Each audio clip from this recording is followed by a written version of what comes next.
Now, the rest of the story. Okay, Brian is hooking up the isobus off the 569 baler. We're sitting in the 7920, and I just went through and installed, my light isn't going to do me a whole lot of good, is it? I just went and installed this cable right here, which I got to get zip tied up. And what that does is that tees into the isobus from the John Deere wiring into the back of the plug. So now when we hook the isobus up from the baler into the tractor, it'll go, and in theory it's supposed to read by the ag leader monitor. Andrew was here the other day, he set it up. You want to sit down? Oh, so anywhere to go with all my stuff. And what we're trying to do is get this set up so we can run the 569 on the 7920. There's nothing wrong with the 8235R. We're more or less just trying to make sure to have, it's just going to be nice having another tractor we can hook up to the 569 if I need to. Like if I'm this fall chiseling with the 8235, it's hooked onto the chisel and we got somebody doing that, and we decide we want to go through and make a bunch of fodder, the 79 can at least go on the baler that way, and that'll be that. I was told, you guys can kind of hear me, I was told this is what it should do. It's going to take a few minutes to read. Looks like it's trying. Green bar on the bottom. Yeah. Well, it's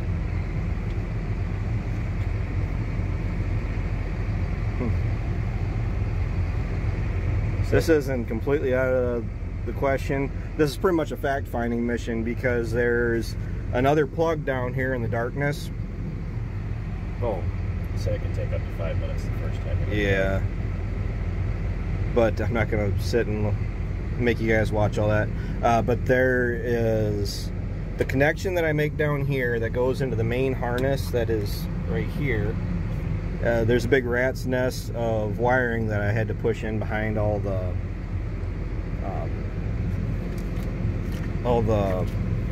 wiring that's already here, and there's another plug down there that might require a terminator, and Andrew says it's pretty much just going to depend on the tractor. So we went and are at least trying it, because we might run this down at the valley this upcoming week when we go down to make the hay down there, just to make sure it does handle it and just see how it runs. So I'll get you guys caught back up here. All right, well, we got the monitor to work. It was a little bit of rough going, but we did get it to work. Ultimately, it was saying low voltage. Well, that really shouldn't be an issue because of the way this is wired up through the isobus in the back of the 79. It is getting power through the exact same route that it would on the 8235R, because this cable that I connected, which in the light here, maybe you can see it, and I'm about to put everything back together. This cable was only a single plug-in right here, and I was concerned that it was calling for ECU power, and ultimately, after verifying everything with Andrew, none of these other plugs need to be used. I got this guy's got to go back on that, and then I got to piece all this back together, which looks a lot worse than what it actually is, but we'll go through, get it all looking pretty again, and get this all cable tied up. The issue I had, and I gotta blow this out, it had a bunch of dirt and dust built up on it, was a relay. The reason we know it was a relay is because putting the meter on the plugs in the back end was getting no power whatsoever, no matter what we did, switch on, switch off, you know, crossing all your T's and dotting your I's. What we ended up doing was something that we learned at school, you know, when you don't have everything you need to check it, and you just want to make sure that it's just a simple way to do things. There's 3 of these little guys back there. So I unplugged one and plugged it back into the accessory for the back end. That was for the implement connector relay. Right here. I still got the manual out, and it is for the implement connector relay, and I ended up pulling the relay for the accessories. And what I ultimately gained was the monitor started working because it was no longer reading low voltage. And what happened was, by putting the faulty relay into the accessory outlet, my USB charger here, everything, well, this in particular because it lights up, no longer works. So simple enough fix, other than just having to go through and diagnose everything to make sure that bigger issues weren't the problem. We did pull all the fuses that we thought would have been associated with that, and was grateful to find out that that won't be the issue, because I'm going to be using this to bale next week, and I would really hate to find out that, or I would have really hated hook it up to the 569 the day I wanted to go bale with it, and then have to trace down a bad relay. So simple enough to get to this. Just got to take that cover off, but now I can go ahead and put it all together before we get too late. So, oh, grateful for that. Well, gradual feed bunk process. I got this gate hung. Okay, evidently I don't have that one set up yet. This guy is just one that's been in the machine shed for the last few years, and simply enough, chained up. Not really meant to do a heck of a whole lot, but this one is more or less there, not just because it looks pretty. This is a gate that's gonna keep me from getting calls in the middle of winter on a Sunday saying, hey, you got a calf out. And that's essentially what I expect to see through here. If I'm gonna have anything give me any issues, it's gonna be like my younger calves or freshly weaned calves, where they may still be able to sneak through here. This is the same gap we have out in our pole shed that our steers are typically in. So once you get up to, you know, feeder calf size, I'm not worried about them crawling through. Anyway, this one will at least be a backup if that one fails, or they somehow manage to get this one opened up. Shouldn't be an issue. I'm more or less just taking my time putting this project together. Granted, I do have a completion date of, I want it done before we're doing field work and whatever. This one, I'm trying to decide, you know, which way I want them to swing open and where I want the hinges to be. And the reason this one is set up like that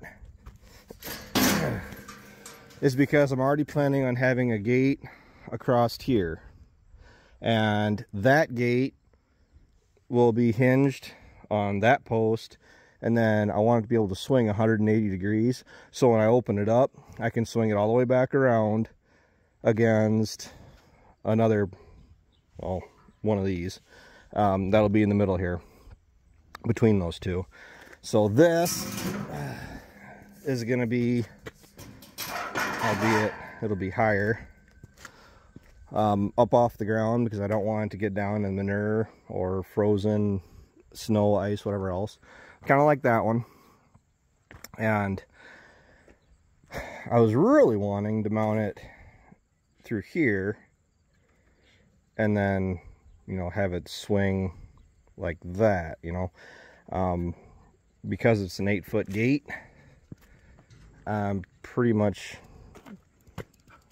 set to where I have to have it mounted right on the front here, which isn't a big deal at all. My only problem is by design, we're going to be coming in and out of here with the skid steer. We pushing bales, pushing leftovers, you know, scraping it out, and having these hinges sticking out here. This gate will be hanging on is just a pinch point where I could see them getting nicked or bending, breaking hinges. And this is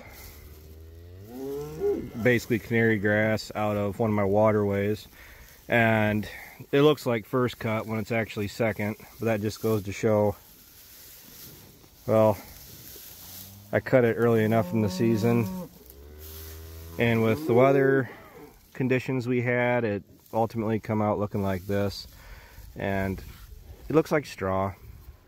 It's got plenty of leaves in it, I mean, I'll give it that, but running a baler with knives in it would probably benefit me in regards to running this stuff.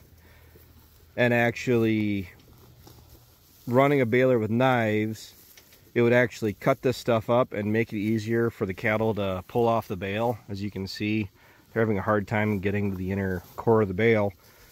And like doing this, I can just grab a handful, and I have to really strain to try to pull that out. Now, I wouldn't want to put nothing but this stuff out here, but as you can see, the other two bale feeders are empty, and giving them 2 bales of the definitely better quality stuff, and then one of these. Once again, I'm not trying to show that I'm a terrible person or whatever, but it takes them a little bit longer to want to eat this stuff, but guess what? They definitely will, and it kind of prolongs my feed, which I'm fine with. But back to chopping this stuff up or running it through a baler with a rotor and knives. The biggest advantage to that would be when I go to put bales in my feeder over there. This stuff is processed down into smaller pieces, so the cows are essentially able to pull out a mouthful. And then what they don't do is then they grab this out, and then they see somebody coming, or I come out here and interrupt their dinner. They come out here, and as they're chewing on it, it's falling out and being wasted. So that is the intentions with running that knives on the other baler when it's down at the valley. Granted, that other baler is here just temporary, but go to How Farms Work if you want to, if you really are interested to know what I'm talking about, but you'll probably see it in an upcoming video.